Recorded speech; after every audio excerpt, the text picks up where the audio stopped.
By the latter half of the 19th century, European imperialism penetrated nearly every institution in the Muslim world, from their palaces and armies to their schools and hospitals.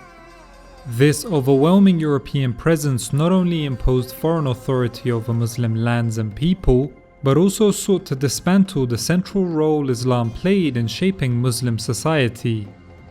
Though mostly Christian in denomination, the European empires were becoming increasingly fervent advocates of secularism, believing that religion as a whole should become absent from all major institutions and aspects of public life.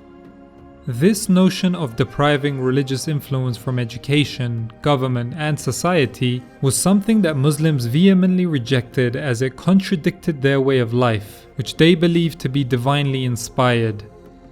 However, with the West growing in power and influence, many Muslim thinkers and leaders began to adopt Western ideals in the hopes that maybe they could better instrumentalize their religion to an ever-modernizing milieu. Other Muslim scholars, however, thought that these reformist Muslims were straying away from their religion and becoming too close to the teachings and politics of the colonizers. Islam as a religion and civilization was at a tipping point, and the only thing that could save it from its descent into subordination was to call Muslims back to their faith and unite against their Western oppressors.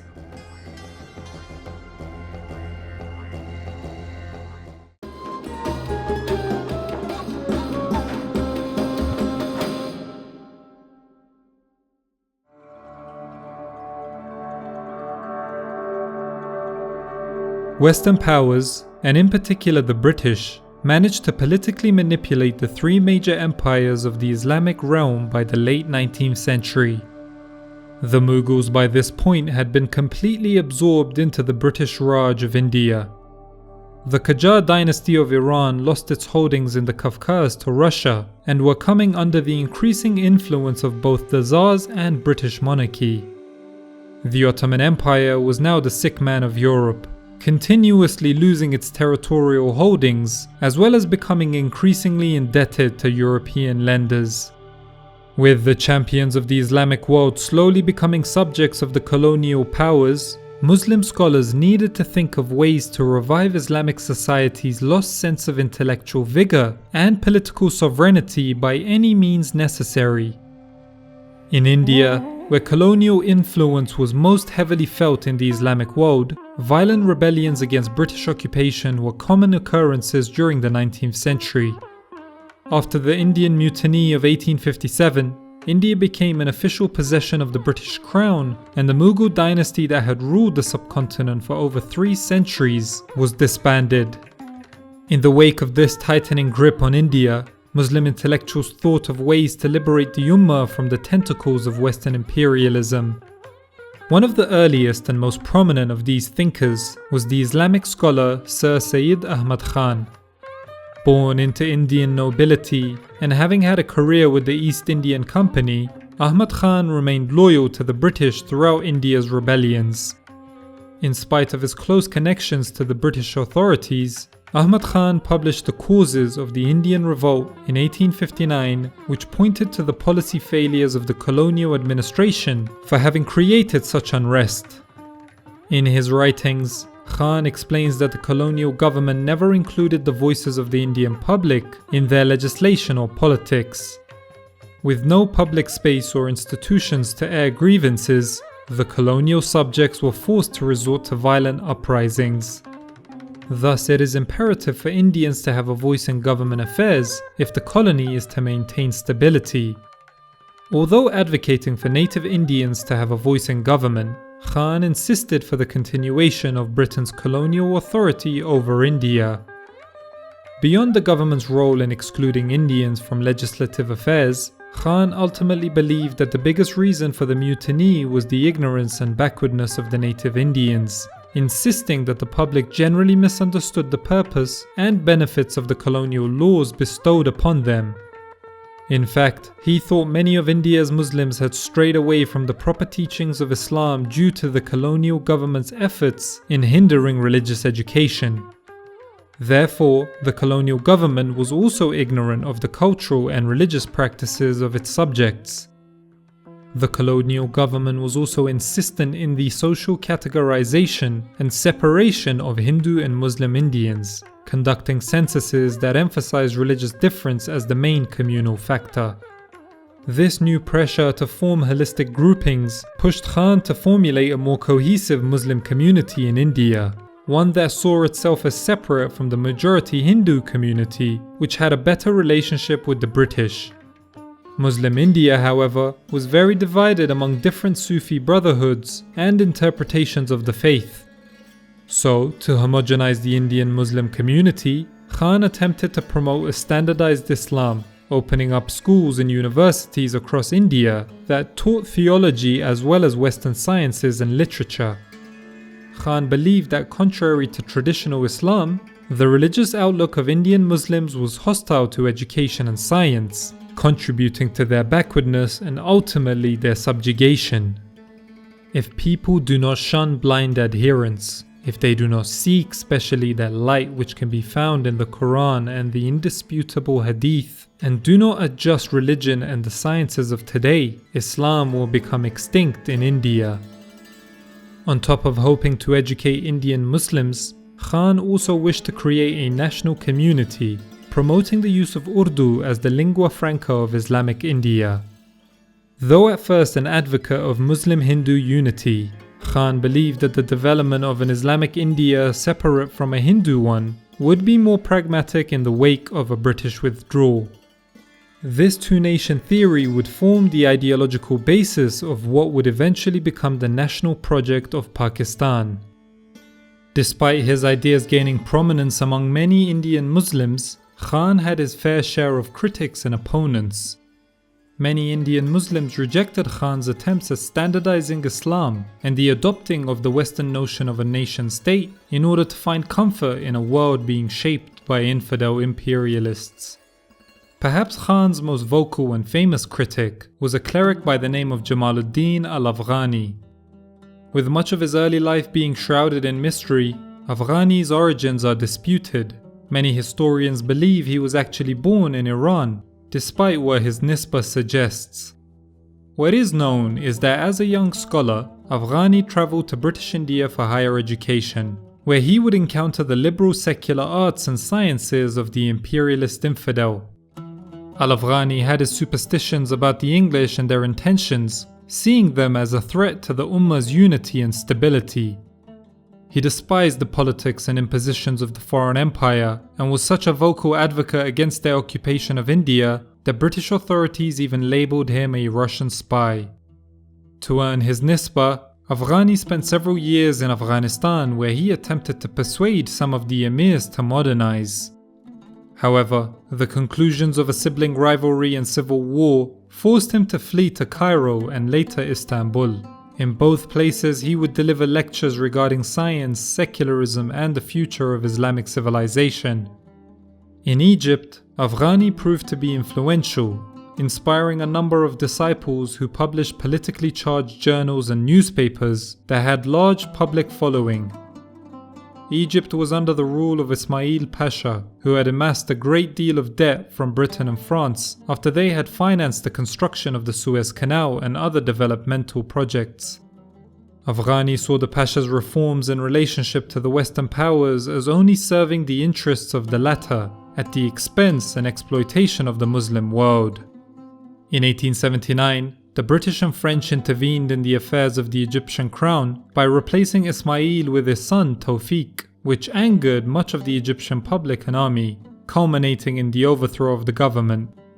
Afghani and many of his supporters supported and conspired with the Urabi revolt, with the scholar himself being a known member of the Freemasons. After the British suppressed the Egyptian revolt, Afghani moved to Europe, where he spent time in Paris and London with anti-imperialists and Muslim expats. In Paris, Afghani founded an anti-British newspaper called Al-Urwat al-Wutka, the indissoluble link, which called for the unity of Muslims across the world against Western imperialism. Afghani associated himself with the pan-Islamist efforts of Namik Kemal and Sultan Abdul Hamid II, who he believed had the potential to spearhead a pan-Islamic nation. Frustrated with the concessions given to Western empires by the Qajar Shah Nasir al-Din, Afghani conspired with Iranian dissidents to assassinate the Persian king. In 1896, Nasir al-Din was assassinated, with his killer being sentenced to execution and Afghani avoiding arrest by living in Turkey. He would die a year later from cancer, but his ideas would continue to live on in many Islamic circles. As well as a political activist, Afghani was also a scholarly figurehead of extreme importance, as he served as an intellectual counterweight to Western authors, and most notably Syed Ahmad Khan, on the subject of Islam. Unlike Khan, Afghani did not see the efforts of England's civilizational mission as positive, but rather as exploitative and barbaric. He believed secularism to be an inadequate form of government, as it had no moral basis for leaders and governments to follow outside of the fear of revolution. Instead of conforming to impious institutions and nationalistic divisions enforced by the very infidel who wished to bend Islamic civilization to their will, Afghani saw Islam as the primary principle through which Muslims could achieve liberation from their oppressors and create the path towards modernity independent from European imperialism. Despite their disagreements regarding British imperialism, both Afghani and Khan shared a common advocacy for education and reform. Although against the imposition of secular institutions, Afghani nevertheless encouraged the learning of Western philosophy and sciences as a means to better equip the Muslim world in the face of changing times. Like Khan, Afghani not only believed Islam to be compatible with modernity, but he also believed that the primary culprit of Islamic civilization's decline was that of Muslim scholars and religious leaders. The strangest thing of all is that our ulama these days have divided science into two parts. One they call Muslim science, and the other one European science. Because of this, they forbid others to teach some of the useful sciences. They have not understood that science is that noble thing that has no connection with any nation and is not distinguished by anything but itself. Rather, everything that is known by science, and every nation that becomes renowned through science. Men must be related to science, not science to men. How very strange it is that the Muslims study those sciences ascribed to Aristotle with the greatest delight, as if Aristotle were one of the pillars of the Muslims. However, if the discussion relates to Galileo, Newton and Kepler, they consider them infidels. In spite of their differences, Al-Afghani and Khan both saw the close-mindedness of their fellow Muslims as the biggest danger to Islamic civilization's health and prosperity. For the both of them, education was the remedy to counter perceived Muslim backwardness, and that the only people truly holding them back were their own people and governments. Nevertheless, the question of how to confront the colonizers remained a contentious subject. Thinkers like Ahmad Khan believed that conforming to the institutions, philosophies, and wishes of the colonizers was the best way to modernize in a similar light. But Afghani and his students saw this capitulation as inherently exploitative and un-Islamic. Despite having passed away in 1897, Afghani's ideals continued to inspire and motivate Muslim thinkers for generations, especially through the continued writings of his one-time student and friend Muhammad Abduh. Having met Afghani in his home country of Egypt, Abduh became one of the scholar's many students and fellow Freemason colleagues. After having been expelled from Egypt due to his involvement in the Arabi Revolution, Abduh joined his mentor in Paris to help him publish journals and newspapers, calling for pan-Islamic unity.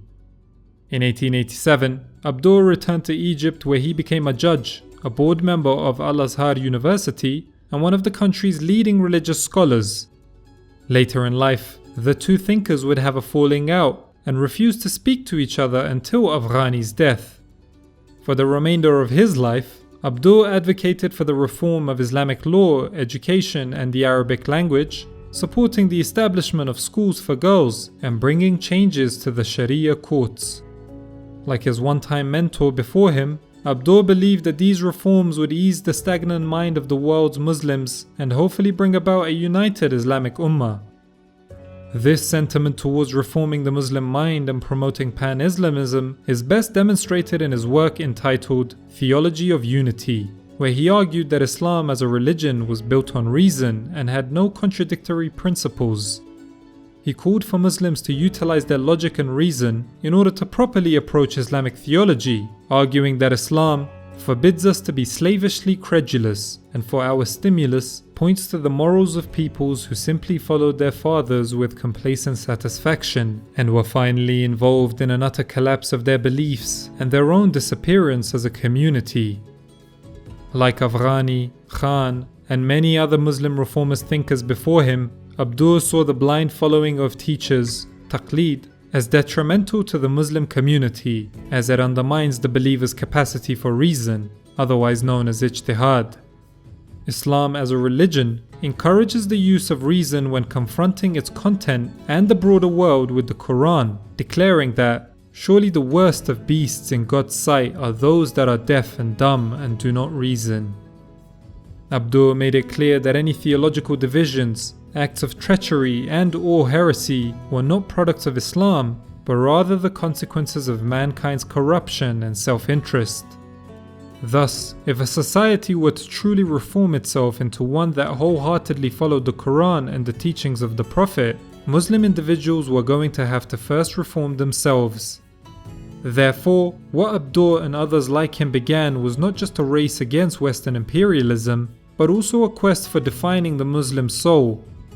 The intellectual basis for a pan-Islamic reformation was in place, but who was to lead the political charge of this struggle would remain a question to this very day.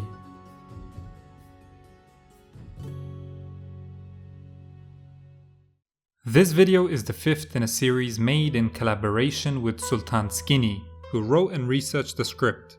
The series will aim to explore Arab intellectual thought in the modern period. Make sure you check out his channel. As usual, a big thank you to my Patreons for continuing to support the channel. Until next time, peace!